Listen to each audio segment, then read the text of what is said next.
So today I'm going to tell you guys about the house on the Vargas Street, aka the oldest house in Santa Fe, and it is also dubbed the oldest house in the United States of America. So the Spanish came and settled in Santa Fe in 1610. They built this house in 1620. So after reading and doing research on this house, I've learned that obviously the house has been built and rebuilt and added on over the years. For example, in 1902, they repaired the walls. They were crumbling, they were falling apart, they were made of adobe.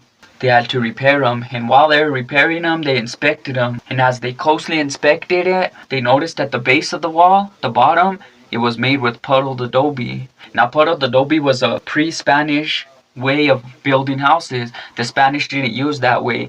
So based on this puddled adobe, they're guessing that this house was probably already here when the Spanish came. Because there was a pueblo. There used to be a pueblo in Santa Fe. Right on top of that hill where Fort Marcy stood, where the Cross of the Martyrs is, there used to be a pueblo. But they say that this pueblo was abandoned about 200 years before the Spanish came. So when they got here, it wasn't just an empty land. There was probably structures that had been there. Maybe some were falling into disrepair over the years. 200 years it had been abandoned, so they probably just went and started building on what was already there. So that's what I figured from all my studies, and that's what a lot of other archaeologists have figured. They figured that this house is probably the oldest in the United States for sure, because if it was built pre-colonial, then that means the Native Americans built this house, and when the Spanish came, they just built over it, and over the years they added on and rebuilt, and since it's still standing, now it's the oldest house in America.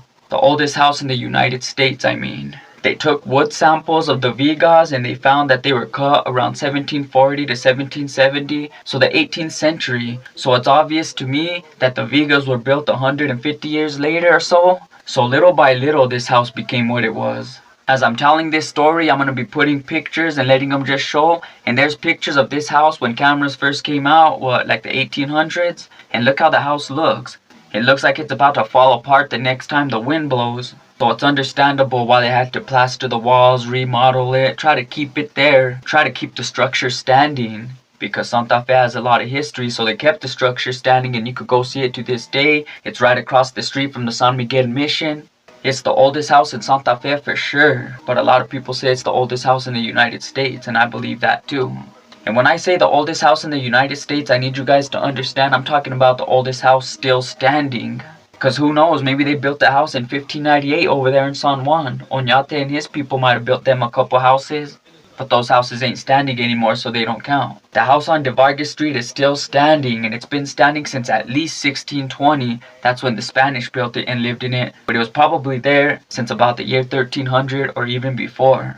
Anyway, it's a heated debate whether it's the oldest house in America or not, but definitely it's the oldest house in Santa Fe. Anyway, I hope you learned something new. Thank you for watching. This is Tragedy. I'm out.